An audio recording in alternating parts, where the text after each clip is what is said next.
Party బలోపేతంపై Telangana Congress in-charge Meenakshi Natarajan focus చేశారు. ఇవాళ గాంధీ భవన్ లో పార్లమెంటు వారీగా సమీక్షలు నిర్వహించనున్నారు. కాసేపట్లో చేవెళ్ల పార్లమెంట్ కు చెందిన నేతలతో సమావేశం కానున్నారు. ఆ తర్వాత జహీరాబాద్ నేతలతోనూ సమావేశం అవుతారు. పార్లమెంట్ ఎన్నికల ఫలితాలు, పార్టీ నిర్మాణం, బలోపేతం, స్థానిక సంస్థలు ఎన్నికలు, ప్రభుత్వం పథకాలపై చర్చించనున్నారు. దీని గురించి మరింత సమాచారం మా ప్రతినిధి అజీం అందిస్తారు. అజీం, చెప్పండి.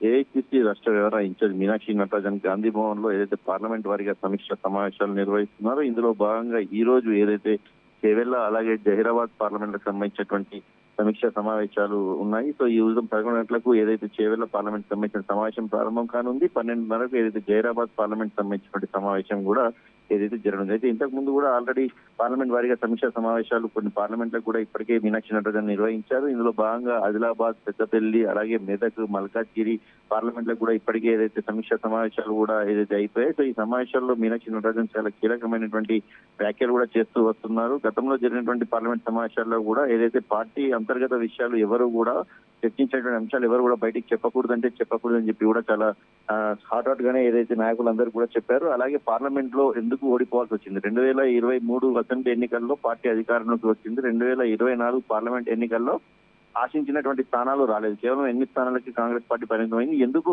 పార్లమెంట్ లో ఓటమికి గల కారణాలు ఏంటి, అక్కడ ఉన్నటువంటి పరిస్థితులు ఏంటి, ఇలాంటి అనేక అంశాలపై కూడా ఏదైతే మీనాక్షి నటరాజన్ ఏదైతే పార్లమెంట్ లో ఉన్నటువంటి ముఖ్య నాయకులందరితో కూడా ఏదైతే చర్చిస్తున్నారు. ఇందులో భాగంగా అక్కడ ఉన్నటువంటి సమస్యలు ఏంటి, ఏ నేతల మధ్య గ్యాప్ ఉంది, అసలు ఎందుకు ఉంది, దాంట్లో పరిణామాలు ఏంటి, ఇలాంటి అనేక విషయాలను కూడా ఏదైతే మీనాక్షి నటరాజన్ ఏదైతే సమీక్షా సమావేశంలో తెలుసుకుంటున్నారు. ఎందుకంటే పార్టీ బలోపేతం, రానున్నటువంటి స్థానిక సంస్థల ఎన్నికల్లో పార్టీకి గెలవాల్సినటువంటి అంశాలు, ఇలాంటి అనేకమైన కీలక అంశాలు రానున్న తరుణంలో ఉన్నాయి కాబట్టి వీటన్నిటిపై ఇప్పటి నుంచే మీనాక్షి నటరాజన్ అయితే దృష్టి పెట్టారని కూడా మనం చెప్పుకోవచ్చు. సో ఇందులో భాగంగానే ఏదైతే పార్లమెంట్ వారీగా కూడా సమీక్షా సమావేశాలు నిర్వహిస్తున్నారు. పార్లమెంట్ వారీగా నిర్వహించే సమావేశంలో నేతల మధ్య గ్యాప్ ని తగ్గించి రానున్నటువంటి ఎన్నికల్లో, అలాగే ఏదైతే పార్టీకి సంబంధించినటువంటి కూర్పు ఏదైతే ఉందో, ఏదైతే పిసిసి కార్యవర్గానికి సంబంధించిన కూర్పు, ఇలాంటి అనేక అంశాలు ఎవరికి ప్రాధాన్యత ఇవ్వాలి, పార్టీ అలాగే ప్రభుత్వం అమలు చేసిన పథకాలు ఏవైతే ఉన్నాయో ఆ పథకాలను ఏ మేరకు నియోజకవర్గంలో వెళ్తున్నాయి, ఏ మేరకు దాన్ని ఇంకా ప్రచారం చేయగలుగుతాము, ఇలాంటి అనేక కోణాల్లో మీనాక్షి నటరాజన్ పార్లమెంట్ లో జరుగుతున్నటువంటి సమీక్షా సమావేశాల్లో అభ్యర్థులు అక్కడ ఉన్నటువంటి ముఖ్య నాయకుల ద్వారా అడిగి తెలుసుకుంటున్నారు. అలాగే ఇందులో భాగంగానే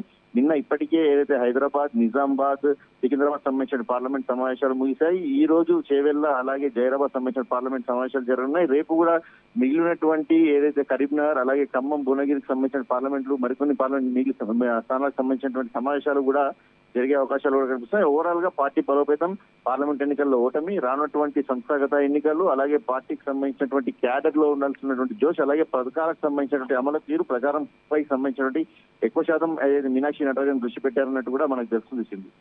థ్యాంక్ యూ అజీం.